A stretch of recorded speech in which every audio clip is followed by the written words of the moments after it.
সরকারি অনুদানের ছবি আজব কারখানা প্রেক্ষাগৃহে মুক্তি পাচ্ছে আগামী 12ই জুলাই।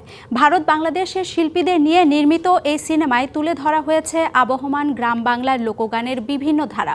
প্রধান চরিত্রে আছেন কলকাতার অভিনেতা পরমব্রত চট্টোপাধ্যায়। বহু অপেক্ষার পর অবশেষে মুক্তি পাচ্ছে সিনেমাটি।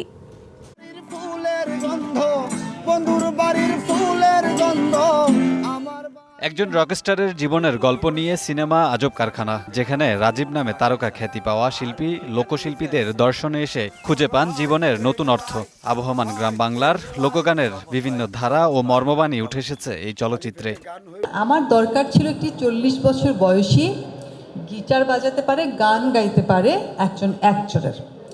ফলে আমাদের বাংলাদেশ থেকে শুরু করে অনেক খোঁজাখুঁজি, অনেক চেষ্টার পর আমরা শেষ মুহূর্তে থাকে না যে বাংলাদেশে তো আমরা থাকবো, এবার চেষ্টা ছিল অনুদানের। পরম হচ্ছে এই জায়গাটা ডিমান্ড করেছে, কারণ পরম আমার দেখো ফ্লুয়েন্টলি গিটার বাজাতে পারে, যে অ্যাক্টর।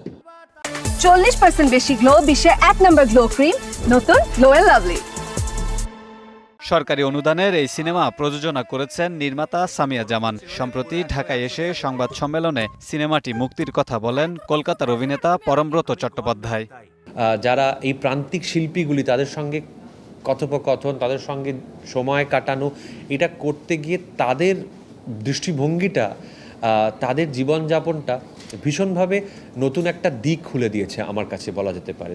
আমি চেষ্টা করি বাংলাদেশকে বিদেশ হিসেবে না দেখতে। বাংলাদেশের মানুষ, সাংবাদিক, শিল্পীরা, সহশিল্পীরা আমাকে যেন বিদেশি হিসেবে না দেখেন। পরমদার সাথে প্রথম কাজ করা, এবং আমি এত ছোট একটা মানুষ, দাদার সাথে স্ক্রিন শেয়ার করব, সেই জায়গা থেকে আমি আসলে অসম্ভব নার্ভাস ছিলাম। কিন্তু আমার অনুভূতি আসলে দাদার সাথে কাজ করা আমার এই জীবনের একটা পরম পাওয়া।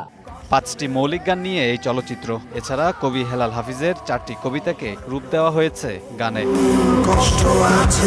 Kamrul Hasan, DBC news, Dhaka.